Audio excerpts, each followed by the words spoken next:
And we're live. Um, so I'm reading the book today called Jillian Turecki's It Begins With You, The 9 Hard Truth About Love That Will Change Your Life. Um, and I've actually never listened to her podcast before. I found this book since I was actually looking to buy, let me grab this other one.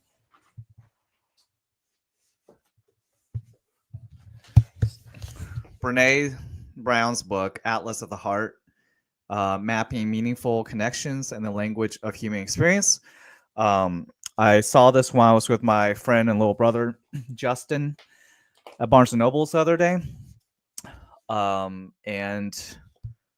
the other day, meaning last week, after eating some sushi, went over to Barnes & Noble's next door. This was down in Baybrook. And saw this book and then got this book the next day. And then right next to it was this book on dating or relationships, I should say. And then I found it rather intriguing. I figured that I'm probably going to read every single love and relationship / dating book out there. Actually, that's I don't know if I will be able to read every single one, but I will read as much as possible. One of the ways I learn is by reading, since I'm a nerd. And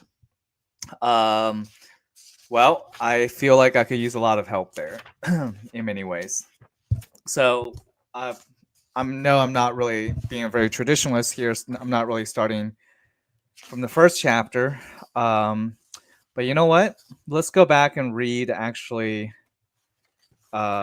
the first chapter, since I think I do want to read Introduction, The Death of a Relationship. And then I would jump to chapter 6, which I find very relevant to myself. Actually, much of this book is relevant, but let's at least read the first introduction. Introduction, The Death of a Relationship. On June 2nd, 2014, my life fell apart. My mother had recently been diagnosed with terminal cancer and given 3 months to live. And that morning, I suffered my third miscarriage, and my husband left me. He broke up with me over the phone. First, he texted me. I was outside our building, sitting on a bench with my dog. I already knew something was very wrong. I hadn't heard from him all day, even though that morning I had woken up to what my gynecologist confirmed was a miscarriage. I had an uneasy gut feeling that I was going to be abandoned. When my husband finally texted me about 5 p.m., all he wrote was, "I'm staying at my parents' for a few days." Panicked, I called him. Thankfully, he picked up. The 20 minutes that followed were some of the worst moments of my life. "We're just on 2 different paths, Jillian," I remember him saying. What? What the fuck are you saying? You're just not going to come home? I'm bleeding uncontrollably because I'm no longer pregnant and you're just going to leave? At this point, I was pacing up and down the street and felt and probably looked like a complete madwoman. I knew my ex and I were struggling, really struggling. I spent the past 2 years working my ass off trying to convince him I was lovable. A part of me knew deep in my bones that he was capable of leaving me abruptly. And a bigger part of me, deep in my soul, wished for the ordeal of our marriage to be over. Walking away, however, was never an option. I was way too afraid to be without him. He never came home. My life had officially fallen apart. June 2nd marked not only the end of my life as I knew it, but also the beginning of my journey to figure out what the hell it takes to have a healthy and lasting relationship. What I learned surprised me. It has very little to do with luck, the universe, age, or even being a good person. Instead, it has everything to do with the relationship we have with ourselves. See, I highlighted that part. I will emphasize this again. It has everything to do with the relationship we have with ourselves. I learned that if we want a meaningful relationship filled with connection, security, and intimacy, we have to take responsibility. I learned that a relationship is like a mirror. It will reflect to us the relationship we have with ourselves. This is not about shame or blaming ourselves. I want you to feel powerful and know that you hold the key to the change you want to see in your love life. Yes, even if you consider yourself anxiously attached or avoidant or have faced some other problem within yourself, you can be in a healthy relationship. You're not broken or doomed to be alone forever or forever unhappy in your love life. You don't have to let your attachment style or your past limit you.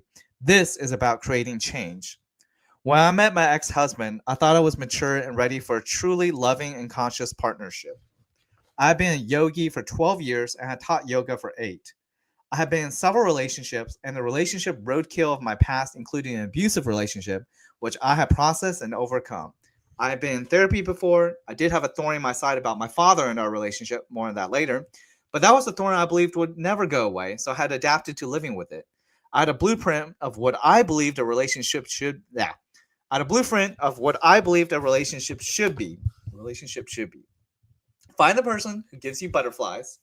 Make sure they treat you well, and when you get married, you have a companion for life.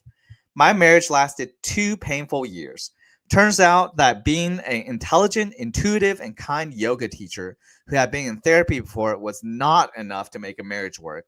I had major blind spots, and despite all my study of the mind body connection, as well as awareness that I had a history of daddy issues, my love life had become a total mess. That mess is what motivated me to plunge deep into the parts of myself I had never considered before, including my emotions, my beliefs, my fears, and my behavior. Missing from my relationship blueprint with this reality. And I highlighted this part. The relationship we have with ourselves is the most important relationship we will ever have. And we will have to continuously work on that relationship to break through the barriers that prevent us from true emotional intimacy with another person. The most valuable lesson I learned about relationships from my marriage was that no relationship has a chance if we don't look within and do the necessary self examination required to make it work. When we improve the relationship we have with ourselves, we improve our relationship with others. This is an absolute truth. For more than 20 years, I've been helping people heal their relationships with themselves and others. My path to becoming a relationship coach started in perhaps an unexpected place.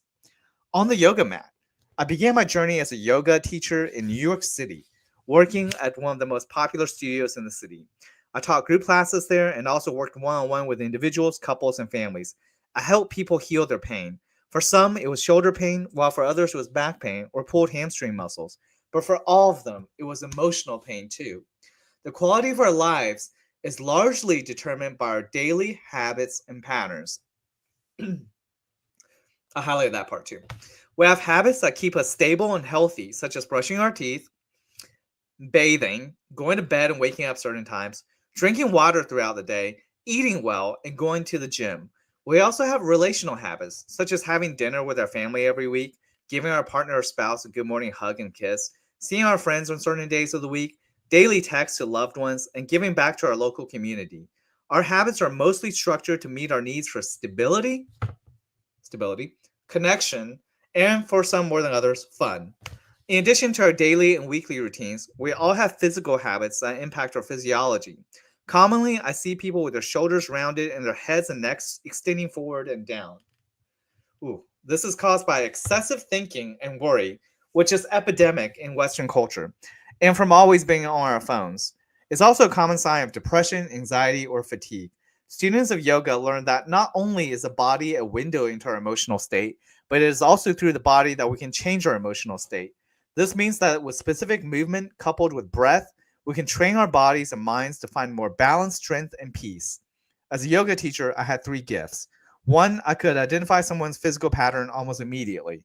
Two, I could find its emotional counterpart, such as stress or worry. And three, I could teach my students clearly how to break their pattern and replace it with a new one that would bring more ease to their bodies and therefore their lives. Teaching yoga to couples was particularly illuminating. Often within the first 10 minutes of a couple session, I could see and feel their stress. Their minds would be scattered and unfocused. Sometimes they would even bicker in front of me. Yet without fail, after the hour was finished, they will lie down beside each other in the final restful yoga pose called Savasana, deeply relaxed and holding hands. Teaching and practicing yoga taught me that when we feel better, our relationships get better, including the one we have with ourselves. Little did I know that teaching people how to ease their pain and feel more at home in their bodies was slowly preparing me for a journey I never ever thought would be mine to take. I started relationship coaching inside the same yoga community where I taught. I knew that mastering a new skill takes thousands of hours of practice, and I didn't want to waste a single moment. I wanted to become a masterful at this. I wanted to see how I could become an expert as quickly as possible. And I knew that the only way to do so was to work with as many people as I possibly could. My own experience going to couples therapy with my ex husband was not helpful. mostly because we were not asked to take accountability for our contribution to the breakdown of our connection. We were not encouraged to share openly and honestly with each other about our deepest fears and needs. Going through this experience made me think there had to be a better way to help people with their love lives. Because of my deep knowledge as a yoga teacher, I understand the relationship between the mind and the body. I understand that how we feel physically will affect our emotions, and how we feel emotionally will affect our bodies. I also know that the breath is a gateway to either calming or uplifting our systems. I know when someone is holding their breath, I can tell when I'm on the phone with them. I know when someone's clenching their jaw. I know when someone's grinding their teeth. I can read tension. A tense body is a tense mind. A tense mind is a tense body. That tension that we feel in your bodies is a sign of some sort of imbalance because tension is the body's response to feeling unsafe and out of control. I'd often tell my clients, take a breath in, take a long breath out. Sometimes I tell them, take a moment and relax right now. Stand up, step outside, get a glass of water. Those small actions change your body. You'll find yourself in a different emotional state. Or I lighten up the mood a little bit and make clients laugh because laughter is such a great release of tension. And then they're able to look at their circumstances differently. Sometimes I talk to my individual clients while we're on a walk together because taking a walk with someone is a powerful co regulating activity. A lot of people think more clearly when they're moving their body. It's good for blood flow and makes people more alert and relaxed at the same time. Yes, I took a 2 hour walk today. That was great. That's not in the book, that's just a side commentary. Before I became a relationship coach, I spent almost 20 years studying how the mind and body are one. My ability to prescribe certain movements or breath work to help clients feel stronger, clearer, and more grounded makes me unique as a relationship coach. I believe that the teacher student relationship is sacred. The iconic film, The Karate Kid, is a beautiful demonstration of the power of mentorship and how important it is to have at least one person in our lives who can teach us how to master a skill. I've been blessed to have incredible mentors, ranging from my yoga teachers to the mentors who helped me transform my life and who continue to guide me toward deeper mastery in my teaching and coaching. I truly believe that when the student is ready, the teacher will appear. If you're reading this book, I'm lucky and honored to be given the opportunity to be your mentor, so I can guide you toward your own mastery and transformation. I believe everyone should work on themselves at some point in their lives. What is the inner work we must do for an amazing love life? Well, it's not what a lot of people think it is. Anyone can be in a relationship, but building a great and healthy relationship with someone is another skill that no one teaches us how to master. No one directly teaches us how to pick our partners. No one teaches us how to love when we're scared, overwhelmed, angry, or stressed. Yeah, I need a lot of help there. Well, I'm getting better. Many of us didn't learn how to love ourselves even when someone stopped loving us. And there are many who never learned that a relationship is meant to support their nervous systems, not wreck them. If we want to get better relationships, we must face our fears and be willing to make mistakes. There's no way around it. That's quote unquote the work. To be clear, though, each of us is a work in progress. Our task is not to become invincible. We do not have to become fearless, free of trauma, and happy all the time to have a healthy and fulfilling relationship. And although awareness is key, we can't stop there. We can have all the awareness in the world and be able to perfectly recite our traumas, but if we don't know how to transcend what has been holding us back from having healthy and loving relationships, we feel stuck and unhappy. That is why I decided to write this book. It doesn't matter if you're single, recently heartbroken, or wanting to improve the relationship you're in. It doesn't matter what your relationship history is or isn't. I'm going to show you why you've been struggling in your love life and what you can do about it. You can have a healthy and fulfilling relationship, and I'm going to show you how. In this book, you'll find 9 truths about love and relationships that will change your life. Okay, listen carefully. Truth 1, it begins with you. Truth 2, the mind is a battlefield. Truth 3, lust is not the same thing as love. Truth 4, you have to love yourself. Truth 5, you must speak up and tell the truth. Truth 6, you need to be your best self even after the honeymoon. Truth 7, you cannot convince someone to love you. Truth 8, no one is coming to save you. Truth 9, you must make peace with your parents. I share actual case studies of clients who bravely looked in the mirror and worked hard to implement these truths in their lives. In fact, everything I share and teach in this book is exactly what I've taught to my private clients. Although many of my clients have been women, the lessons are for everyone, regardless of gender or sexual orientation. At the end of each chapter, you find both journal prompts to wake up your self-awareness and actionable steps that you can wire yourself for the change you need to make. I arrived at these 9 truths based on my own transformation and 10 years of coaching thousands on their love lives. Some truths may sting a little more than others, but if you open your mind and heart to each one's message, it will illuminate your path toward healthy love and ultimately self-love. It begins with you. Okay. So, sometime in the future I will go back and read some of these other chapters aloud, but for now, I think of great relevance to me was chapter 6, called Truth 6, I should say. You need to be your best self even after the honeymoon. So let me start from there. So she quotes here from Ram Dass. I can do nothing for you but work on myself. You can do nothing for me but work on yourself. That's actually quite a beautiful quote. I'm going to circle that. I can do nothing for you but work on myself. You can do nothing for me but work on yourself. Wow. Okay. So she normally starts out with a case study, which in this chapter she does. Okay, this is page 136 if you actually have this book. Lauren's email read, I need help in becoming a better person so I can get my girlfriend back. She asked whether we could have an emergency session. Her girlfriend, Jess, has just broken up with her, and in 2 days they were planning to meet and discuss their relationship. When I first met my girlfriend, it was like I became the best version of myself, Lauren told me when I met her over Zoom. Instead of stressing out all the time over the littlest things, I'll be much calmer and positive about things. I will work out every day because I really wanted to be my best self for her and me. At 31, Lauren had a larger than life vibe, the kind that felt very energizing to be around. She used her hands like a maestro conductor when she spoke and had a distinctive, infectious laugh. She continued, then, I don't know, I just let my usual bullshit get in the way. My stress, family crap. I got moody. I complain about work to her constantly and spend the weekends binge watching TV instead of wanting to go out and do things with her. When Jess would try to snap me out of it, I would bitch that she didn't understand me, that I didn't feel seen. Instead, it was Jess who didn't feel seen. I just became lazy about taking care of myself. There's an old saying, everyone is on their best behavior in the beginning of a relationship. This explains why the first few weeks or month of getting to know someone are often referred to as a honeymoon period. We bring our A game in the beginning. We bring flowers. We cook dinner. We plan dates. We dress up for dates. We work out. We take care of our bodies. We want to be the most seductive, caring, mature, interesting, multidimensional person that we can be. We are our best selves. We're fun. We listen. We're adventurous. We're in a good mood. We say yes to new experiences. And we're curious and inquisitive. We ask our partner questions and make them feel like the only other person in the room. But once we get comfortable, we stop trying. And that's when problems begin to surface in a relationship.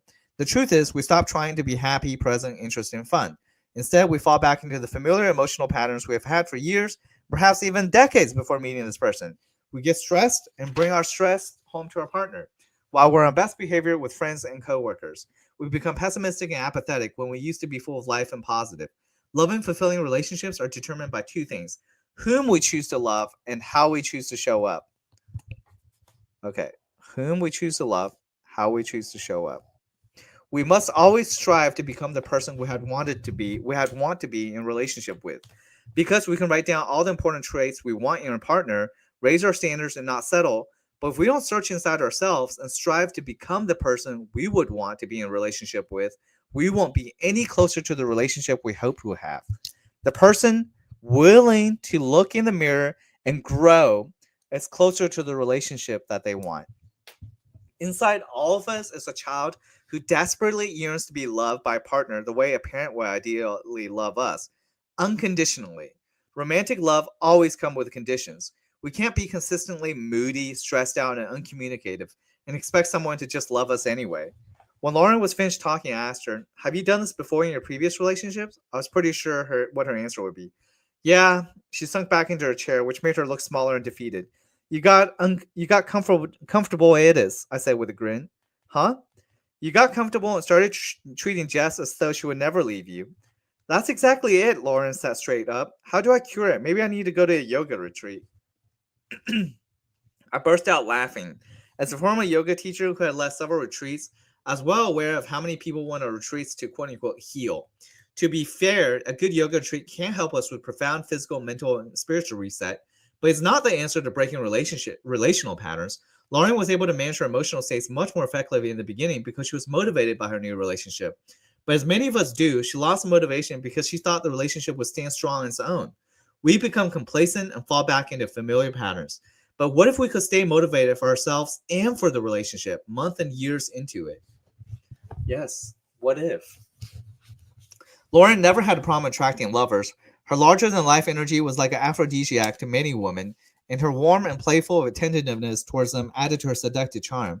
But all four of her relationships, including the one with Jess, ended after a few months. Each one shared a similar story. It started out strong. A few months in, Lauren would stop being her warm, playful, and energetic self. Her partners would get frustrated, they would start to fight, and they would eventually break up. This time, Lauren had already figured out that the common denominator in her relationships was her. It wasn't that her girlfriends were perfect by any means, but Lauren had the self-awareness to understand that she had a destructive relational pattern. You might be thinking that Lauren was a type of narcissistic love bomber, someone who premeditates her seductions by strategically giving potential lovers attention and praise, only to discard them once they get them. Or that Lauren was inauthentic and overperformed to get people to like her, and then once she was comfortable, the real Lauren came out. The truth about Lauren, however, was that her real self was warm, funny, playful, and energetic. She was also, just like all of us, susceptible to stress and to handling it poorly. But most important, Lauren had been unaware that her emotional states impacted her relationships and that no one was responsible for them but her. See, this is really important to me as well because my emotional states have definitely impacted my past relationships. And no one's responsible for that but for me.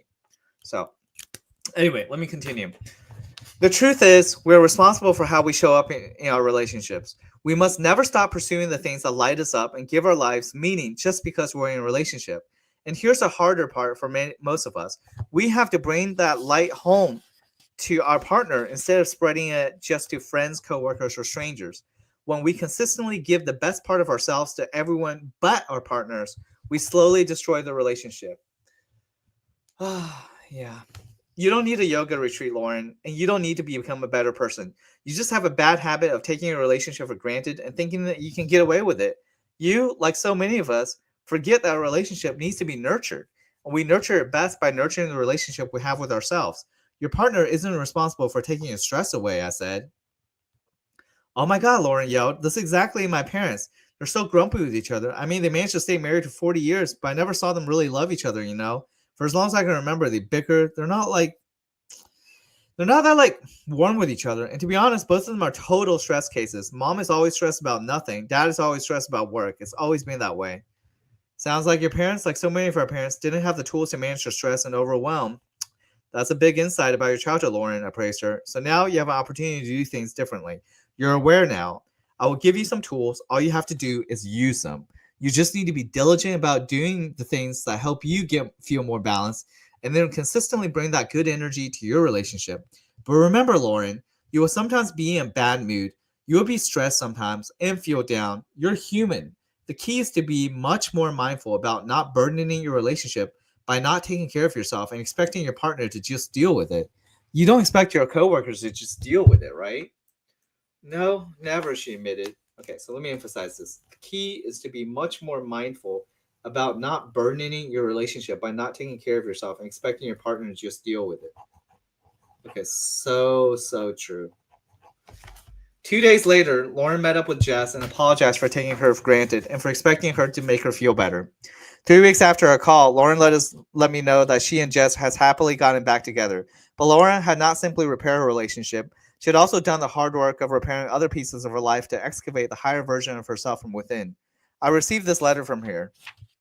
Dear Jillian, I wanted to sincerely thank you for helping me save my relationship with Jess. But if I'm being honest, what you really did was help me with my relationship with myself. Since our conversation, I took a long, hard look at myself in the mirror and realized I've been sabotaging all my relationships my whole adult life. I would expect my friends to love me, even though I would go days without returning their texts and break plans with them all the time. Every time I went home for the holidays, I would turn to a grumpy 10-year-old being unpleasant to be around. At work, I was present, attentive, and kind, and as soon as I got home to Jess, I would act like she was a nuisance and I just wanted to be alone. So I followed your advice and I made some changes. I started addressing my stress. I now meditate every single day, started eating better, fewer sugar and caffeine crashes now, and started swimming 4 days a week. I feel so much better. I started treating people I love like I could lose them at any time, just like you said to. It has helped immensely. Jess and I are going strong. Thank you, Jillian, for showing me the mirror. I will always be grateful. Lauren. That was 3 years ago, and Lauren and Jess are still together. Oh, that is so sweet. The mirror. Romantic relationships are a mirror. They show us where our work lies, and everyone has their work to do. We're all tasked with working hard to overcome behaving like a child every time we're triggered. We have to work hard to heal parts of our past. We all have to work to be accountable when all we want is to blame others. I don't know a single person who doesn't need to learn better communication skills and work to implement them. People think that if they finally meet that quote unquote right person or their partner finally changes, then they won't have work to do. It's not true. Even with the best partner in the world, we will still have to face ourselves. And in doing so, we have to confront generations of conditioning passed down from our families and society. Conditioning that's convinced us that it's unsafe to be vulnerable and to open our hearts because we might be abandoned or someone might want to change us. Conditioning that's taught us that we don't have to treat our partner like a gift, but instead treat them like a given. Conditioning that's trained us to believe that the quote unquote the one is responsible for making us happy. Choosing a person to spend your life with is one of the most important decisions you ever make. In fact, consider all the important decisions you have ever made and add them up. Most of them would never match the importance of deciding with whom to spend your life. But equally important is the decision to show up as your best self more consistently.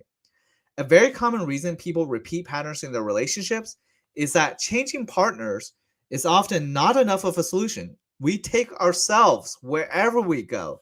So while a new partner might be very necessary, we have to choose that partner as a person who has looked in the mirror and faced the challenge of growing. Your lower self versus your higher self. None of us is perfect. All of us have pain and bad habits, and everyone has a fear that they're not enough in some way. Inside everyone is a scared child, desperate for love and to feel safe. But you also have inside of you a wise awareness that is certain and certain of its value. Call it your inner voice, your intuition, the wise parent, the healer, the sage, or the mystic, or call it your higher self. That is a part of us that isn't constantly searching for control and to feel good enough. Instead, it is often calm, present, and confident. Sometimes it's playful and passionate. It is a part of ourselves that responds instead of reacting. It is the part that chooses love over fear and would prefer to move on instead of holding on to grudges. It is a part of us that is kind and compassionate toward ourselves and others. Your higher self knows that it is enough. It takes risk and is willing to be vulnerable. Your best self communicates honestly. It focuses on repairing connections after conflict instead of blaming. It listens to others and sincerely apologizes when it has made a mistake. Your higher self seeks to understand others instead of judging them. It has a sense of humor and doesn't take itself too seriously. Your higher self knows what is best for you. It knows what makes you happy and what is standing in the way of your peace. Your higher self is your most authentic self, and it is always available to you, and mine is always available to me. As I said in Truth 2, the greatest battles we face are with ourselves. Being our higher selves is not always easy. It takes discipline, and most important, it takes a strong, unwavering desire to feel and be better. The more we can search inside ourselves, find that wiser, kinder, and more stable part of ourselves, and give it the steering wheel, the better our relationship with ourselves will be. And the better our relationship is with ourselves, the better our relationship with another will be. It's a lot easier to be our best selves when we're with certain friends, helping a stranger, or alone doing what we love to do. But it becomes a whole other challenge when we're triggered by a lover, a partner, or especially a family member. How we respond to a trigger is the ultimate test of our maturity, and we will fail that test many times. Okay, let me emphasize that. How we respond to a trigger. This pen is not the greatest. Grab a different pen. Yes, I am highlighting this book while I'm reading. How we respond to a trigger is the ultimate test of our maturity, and we will fail that test many times. Learning to respond from a higher self rather than reacting from our fearful, vengeful, or self righteous lower self takes a lot of self awareness, even more practice. Yeah. I'll give you tools on how to practice the skill at the end of this chapter. We all have pain. Everyone has trauma, and some of us have been stuck in survival mode for so long that we have forgotten what it's like to not constantly be searching for security. I'll address this problem at the end of this chapter. Additionally, much of social media has trained people to be obsessed with needing validation, to feel good about themselves. Constantly comparing one's own life, body, and relationship to another's has made people become totally consumed with themselves and how they look instead of focusing on becoming better people and helping others. Our insecurities, pain, and fears are all part of being human, but they also mean we each have a lower self that can be immature, spiteful, jealous, and insecure.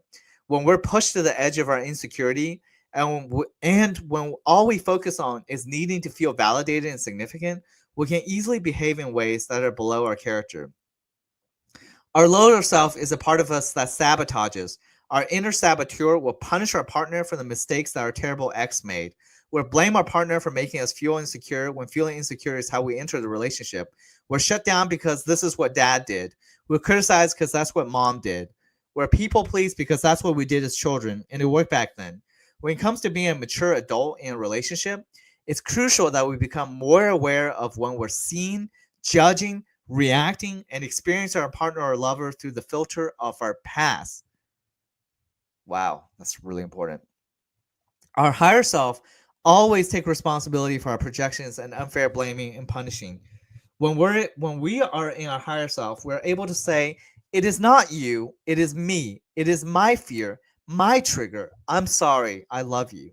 This is a work we all have to do always. Every couple I've ever worked with has come to me because one person believes the other person needs to change. When the secret that most relationship coaches and therapists know is that more often than not, if you want to change the other, it begins with you. Jason and Rachel, a couple in their mid 30s who found me on Instagram, came to me for help, each believing the other was the problem. Although I knew they were both good people who wanted to do better, working with them felt like working with two 16-year-olds trying to save their relationship. According to Jason, every time he and Rachel would get into an argument, she would blame him and push him away. She would need space and question the relationship, which would trigger his insecurity. Jason thought that Rachel acted as if every argument was his fault, and he didn't think she took responsibility for her contribution to their problems. According to Rachel, Jason was uptight, she liked to go with the flow, and he liked control. He'd be rigid about plans and inflexible when they had arguments. One of Rachel's biggest complaints was that he never really listened to her. When she spoke, he was somewhere else. As much as we like to think otherwise, we attract people who are at the same level of maturity and consciousness as we are. Even though Rachel and Jason were two very different people with different approaches to conflict, they still were very, very immature. They believed that the other person was a problem and didn't want to take responsibility for the role in the dynamic that wasn't working between them. On Zoom, I noticed a lot of snide remarks and eye rolls from both of them. There was a lot of interrupting. Neither was listening to the other. These were two people in a lower self relationship. They felt totally unseen and unheard when treating love as though it were a trade. I'll scratch your back, but only if you scratch my back first. If you're going to be a bitch, I'm going to be a dick. Their inner saboteurs had the steering wheel. They were punishing each other, not taking responsibility, and focusing only on their own needs without paying attention to the needs of the other. I said, "Tell me about a time when the two of you were getting along really well." Jason described the previous weekend. "I picked her up and we went to her favorite place for lunch. We were laughing, just goofing around, took a great drive up the coast. We were relaxed. She was in good mood. I was in good mood. We were just enjoying life together." When I looked at Rachel, she was nodding along in agreement. "So tell me about when it goes south for the two of you," I said. "Well, just the other day, I woke up not feeling that great. I had my period. I had a really, really hard day at work," Rachel said. "I wasn't in the mood to do anything. I just wanted to go home and chill. When we spoke that evening over the phone, he kept on asking me, 'What's wrong? What's your problem?' Like he was annoyed at me for not being in a good mood. I just wanted him to leave me alone." "I did leave you alone." "Yeah, but then you didn't call me for like 2 days, and you usually call me multiple times a day." Jason rolled his eyes. "I watched the lower selves nitpick and play tit for tat right in front of me. Stop. If you could only see yourselves. Aren't you exhausted?" I asked them. They both looked at me like deer in headlights. "It's time to do something different," I said. "You're going to stand up. Jason, go take a walk around the block. Rachel, go drink a glass of water and take a few minutes along your bedroom to breathe and calm down. When you come back in 5 to 10 minutes, I want you to come back as 75-year-olds who have lived a full life and realize that they didn't have many years left." They did. That's a nice visualization exercise. When they sat back down, I reminded them, "You're in your mid 70s, you have grandkids. At this stage of life, you know what really matters and what doesn't. You've had friends die, parents die, you've had many life experiences. and you're more aware than you've ever been of your own mortality. What do you want to say to each other? Rachel began, I feel like you always. I stopped her and reminded them about my rules for communication. Use I instead of you. Avoid using the words never and always, as well as the phrase, you made me feel. I want you to focus on what you feel, not what he's doing, I said. Rachel started again. I sometimes feel overwhelmed and sad because I don't think you understand me. Sometimes I just want to be able to have a hard day and not have to worry about how my hard day is going to stress you out. He started to interrupt, and I said, you're not allowed to interrupt right now. You become a safe partner when she can share her feelings with you without fearing that you're going to judge her or dismiss what she's feeling. Sometimes I get overwhelmed because I'm someone who likes to go with the flow. And where you're going with the flow with me, I think we'll have a really good time together. But I get frustrated when you get rigid and I don't know how to handle it. And that's something that I need to work on. I praised her for taking responsibility for what she was struggling with. And so when I'm overwhelmed, the easiest thing for me to do is to push you away because then I don't have to deal. Rachel started to tear up, she told me. I feel very rejected, and then my impulse is just to get angry and push him away. While she was talking, I was watching Jason very carefully. I was watching his body language for any kind of reaction. I was watching him breathe. When I saw his body tense up and get reactive, that's when I reminded him to relax his body, really listen to her, and attune to her pain rather than plot his reply. I was having them practice empathy, speak to each other differently, and respond with compassion. When we're accountable and communicate our feelings instead of blame, we make it easier for our partner to empathize with us. We block empathy when all we can do is blame each other. When all we do is blame each other. That had Jason repeat back what he heard. He admitted, I think that she's right that often I am a bit of a control freak and I can get in my head. If she's not in a good place and it's like the room is really messy and I can't fix it, that's a part of me that shuts down on her. There's a part of me that shuts down to her. Finally, there was some self awareness coming to the surface. Jason told Rachel, I realize now that when I feel you push me away, I just want to punish you by not being as attentive towards you or just acting like I don't care. And I get very frustrated when you have a lot of mood changes. I guess I don't really understand it. And then I think that I did something wrong to make you be in a bad mood. And then I'm afraid that you're just going to push me away so much that we break up. If I'm honest, I just want to get back in you, make you feel as insecure as I feel. I was very impressed with his honesty. Perhaps not all was lost between these two. The truth is, people are not motivated to change their behavior when they feel punished. They're motivated by positive reinforcement. You're never going to get your partner to change with punishment, and you're never going to be able to get more love by getting back at them. So true. Ultimately, I helped Rachel and Jason learn how to communicate more honestly with each other, stop the blame game, and grow up. I assigned Jason to make space for Rachel to have a full range of emotions, and when she was in bad mood for whatever reason, to not take it so personally and not try to fix it. Her assignment was to be more communicative when she was in bad mood instead of just pushing him away. I encouraged her to ask for what she needed instead of shutting him down. Their assignment as a couple was to be kinder in their communication with each other, to reassure each other, and to stop punishing each other. I knew this wasn't going to be easy and that growing up doesn't happen overnight.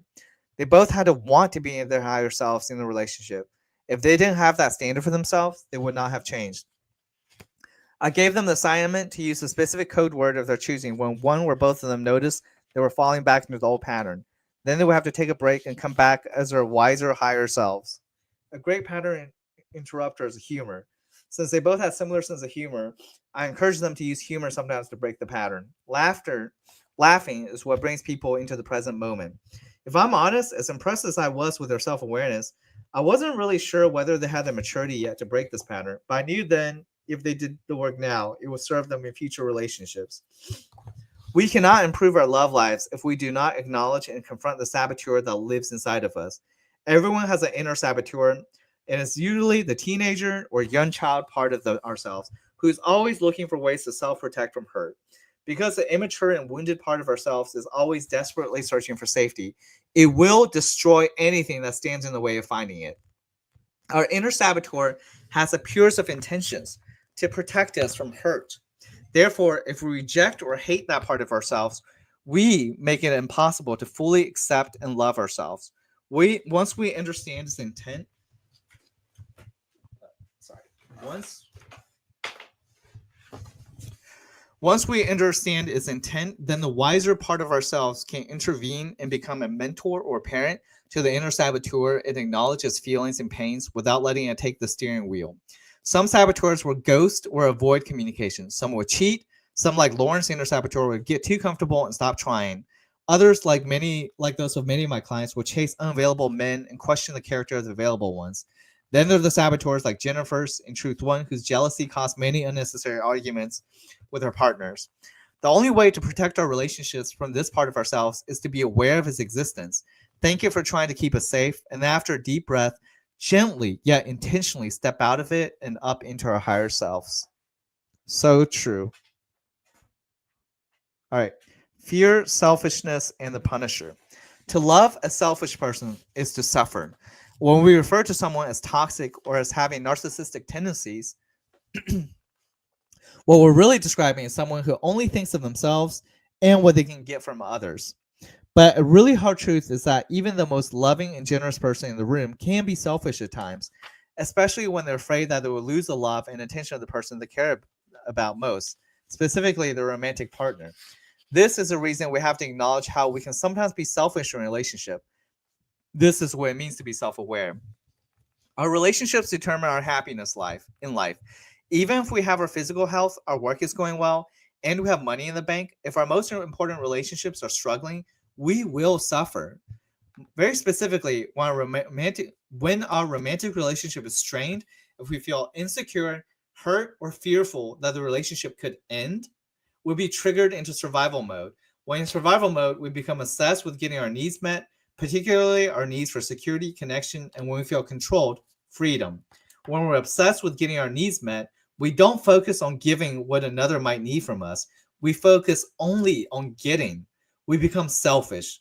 Strong, healthy relationships demand that we transcend our primal instinct to self-protect and get our needs met, and instead step into the part of ourselves that want to repair, see the other's perspective, and meet their needs too. This is our higher self. When you become stressed and fearful in a relationship, you have an unconscious pattern that you develop to protect yourself from emotional pain. The paradox, though, is that the very thing we do to self-protect in a relationship is usually what sabotages our connection with our partner. The lower self isn't about feeling our difficult emotions or our fear. The lower self is how we react to our fear. It's our behavior. What do you do when you're afraid? Do you withhold your love and attention? Do you shut down from your partner? Do you try to make your partner feel insecure so that you don't feel so insecure yourself? Do you decide not to answer their texts and leave them on read for a couple hours? Do you give your partner the silent treatment? Are you short and curt in response, critical or judgmental? Sometimes the lower self says, I don't feel like talking right now. I don't want to be bothered by you. I don't want to let you into my heart. I don't want to be open with you. I don't want to be honest with you. Punishment is not the path to a healthy, strong relationship. A healthy, strong relationship is not about getting back at someone. Part of dissolving the punisher that lives inside of us is understanding why it's there. Because we feel hurt, unseen, and insecure. We have to stop manipulating our partners instead of being open and honest in our communication. We cannot punish someone we love without punishing ourselves. All we're doing is creating more distance between ourselves and the other. When really we need to be building bridges to the other by showing up as our higher selves. That is intimacy. Okay, this chapter is a little longer than I thought. Self-awareness is a relationship superpower. Self-awareness in a relationship is recognizing when our past hurts and emotional states are controlling our thoughts and behavior. It's being able to see how our insecurities interfere with our ability to connect with our partner and how our energy and behavior impact our loved ones and thus our relationship with them. As you read earlier, romantic relationships are a mirror. Whether a relationship is the right one or the wrong one, it will show us where our work is. In other words, when you feel triggered and you start acting like a 12-year-old, it's all an opportunity to look inward and say, okay, this is my stuff. What am I struggling with right now? Self-awareness is noticing, oh, I'm doing that thing where I'm silently punishing and then realizing I don't want to be that person. The person I want to be in a relationship is not going to do that. It's becoming aware of your pattern and then parenting yourself. It's discipline. It's maturity, self-control. We can't expect a child to have self-control. They're not a fully developed being. It is developmentally appropriate for anyone under 25 before the prefrontal cortex is fully developed to not have control of themselves. By the way, I've read that's not exactly true. Age of 25 is just an average. Some people's prefrontal cortex takes longer to develop, others less. So, but it's no longer developmentally appropriate for adults with fully formed brains to have no self-control. At the end of this chapter, I address how you can better regulate your emotions. Yay. Self-awareness is a relationship superpower, and everyone has room for improvement when it comes to their own self-awareness. What builds a superpower? Looking in the mirror and being willing to see what is reflected back. The good, the not so good, the pain, and the complexity. It's paying attention to how our energy, positive or negative, affects our environment. Certainly, there are those who have little to no self-awareness, and those are exactly the people you do not want to be in a relationship with. They are the ones who are ruled by their lower selves. They have no insight into how their actions, behaviors, and thinking impact their environment and the people in it. They blame others for their mistakes and avoid taking responsibility. Therefore, they have tremendous difficulty in maintaining strong interpersonal relationships. Without insight into themselves, they cannot evolve emotionally. I've definitely been in relationships like that. Yeah, but the road to relationship hell is paved with charming people who haven't worked on themselves and therefore are not self-aware, who think love is only something to get, not something to be given. Okay, overcoming powerlessness. I recently received a question from a listener to my podcast, Jillian on Love. How do you heal from heartbreak when you were mostly the problem? Anxious attachment, jealousy, major insecurity, overly dependent on him, etc. My fiance broke up with me 3 months ago after 3 years together. When I responded to the listener, this is what I said. Healing from this kind of heartbreak boils down to self-esteem, self-worth, and self-love. The way that you heal is to say yes to the journey that is beckoning you. A path of learning how to stand on your own 2 feet emotionally, how to love yourself, and how to meet your needs. Then you can be in a relationship in which you need someone because you love them, in the words of Eric Fromm, instead of loving them because you need them. Learning how to need someone because you love them, rather than the other way around, is learning the language of love. And so you need to figure out a way to meet your need for feeling more secure so you don't feel so powerless in a relationship. Because that's really what it boils down to when we have that extreme level of insecurity. Whether we call it anxious attachment, jealousy, feeling overly dependent, or neediness, what we're essentially experiencing is powerlessness. And we don't talk enough about that feeling. I don't know what that journey is going to be like for you. Maybe it's about getting a new job. Maybe it's about pursuing a specific career path. Maybe it's about learning how to make your own money. Maybe it has to do with you finally pursuing certain dreams that you have been putting on the back burner because you haven't been taking particular risks. Absolutely, it means learning how to communicate rather than lashing out with clinginess or jealousy. It will include learning how to self-soothe when you feel out of control and how to sit with your discomfort when you're triggered. You're not going to heal overnight. You need to have someone in your corner, whether it's therapist or other trusted counsel, who can be the voice of reason when you feel insecure. You should be able to ask this person, am I being just overly jealous right now, or is this actually something I should be paying attention to? Yes, my therapist is very helpful. Therapy is very helpful. Okay, back to reading. This path involves unlearning everything that has led you to feel deeply incomplete without the presence of a relationship. Let me emphasize this again. This path involves unlearning everything that has led you to feel deeply incomplete without the presence of a relationship. That's a journey that's worth taking. It's a path that's beckoning you right now, and I want you to be so kind to the part of you who has contributed to the end of this relationship. I know that's going to be hard, but maybe being kinder to yourself is part of what you have to learn. This is a huge wake-up call, and the call sounds like this. I'm sick and tired of being so goddamn powerless in relationships. I've got to figure out what I specifically need to do, what life is asking of me, so I can start to have my own back and feel more whole. Looking in the mirror and confronting ourselves takes an enormous amount of courage. The part of us that acts out of character, reacts, and sabotages needs our attention. What is this part of ourselves trying to teach us? What is it illuminating that we have to look at? If you have been in a similar position and you have sabotaged a relationship, welcome to the club. Yes, I'm part of the club. There's no need to feel shame. The point is to study and learn from the experience so that you can choose a better path and say yes to the journey toward your higher self. Practicing this truth. Identify your inner saboteur.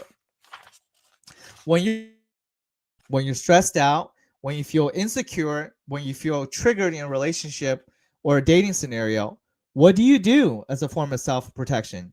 Do you withhold? Do you get controlling and possessive? Do you try to make your partner feel insecure? Do you pull away? Do you yell? Yes, I yell. Do you get needy? Yes. Do you isolate yourself from your partner? Do you stop taking care of yourself? Do you get too comfortable? Do you stop showing up as a person who showed up at the beginning of the relationship? Yeah, that's me. Do you get moody and take your moods out on your partner? Yep, definitely me. Do you need to be right all the time? How do you withhold your compassion, love, attention, and empathy when you're triggered? How to access your higher self. I always envy the cool, calm, and collected, the people who don't easily get swept away by their emotions and who can respond calmly to difficult situations. I was always the sensitive, reactive type. Yeah, same here. As a child, I felt all my emotions strongly. If I was frustrated, I would have explosive temper tantrums. When happy, I was extremely gleeful and passionate. When angry, I would scream. Thankfully, my reactivity improved with age. I still feel things intensely, but I've dedicated my life to practicing pausing before I react. I sometimes fail, but I keep practicing. You access your higher self by first being aware of a disruption to your internal state of being, and then, instead of reacting from an agitated inner state, learning to bring yourself back to equilibrium. The space between trigger and reaction has been studied and taught for centuries by yogic masters, Buddhist monks, and psychologists. The pause is when we learn to use our breath and regulate our nervous system so that we can choose with greater intention our response to something rather than being controlled by our initial emotional reactions. As Viktor Frankl, author of Man's Search for Meaning, is credited with saying, between stimulus and response, there is one of my favorite words, there is space. In that space is our power to choose our response. In our response lies our growth and our freedom. Let me repeat that. Between stimulus and response, there is space. In that space is our power to choose our response. In our response lies our growth and our freedom. Such wise words by Viktor Frankl.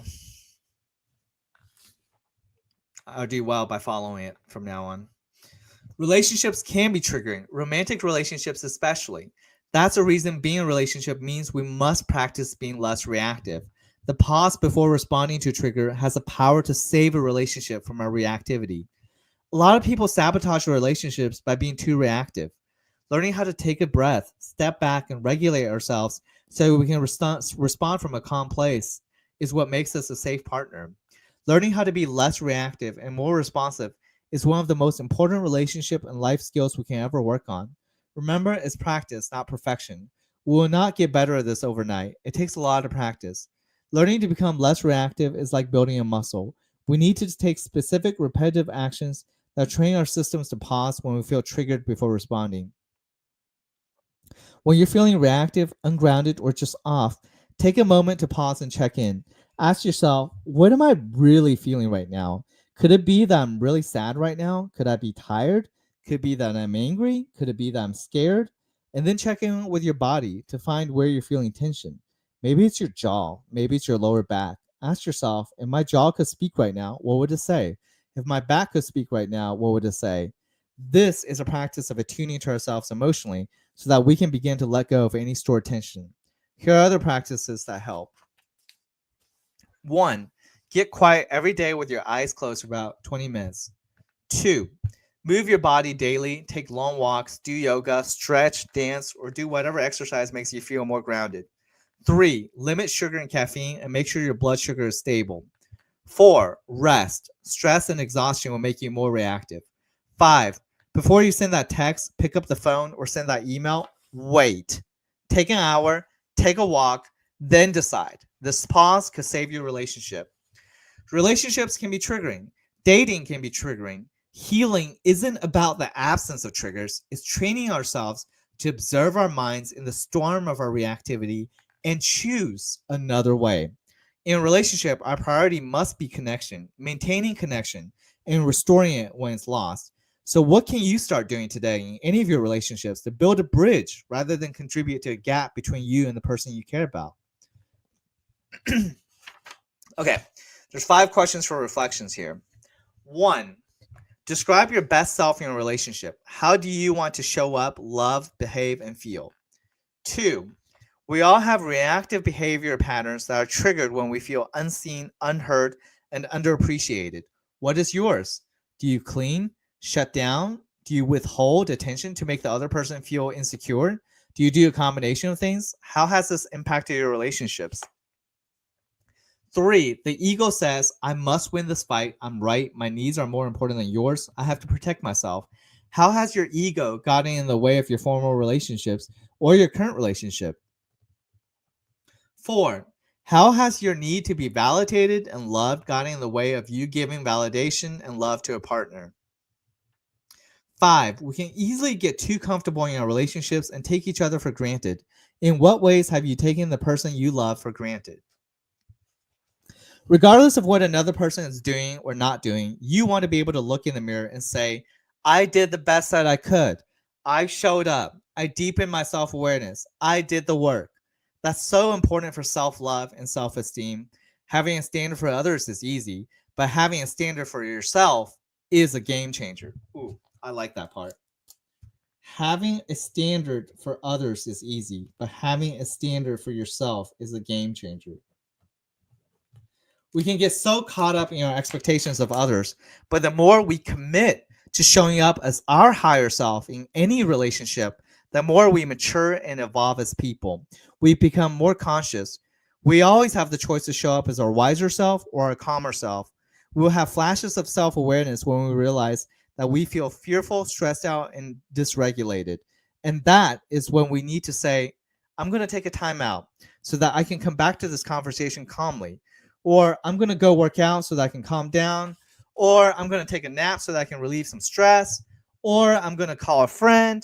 Or I'm going to take a deep breath in and deep breath out.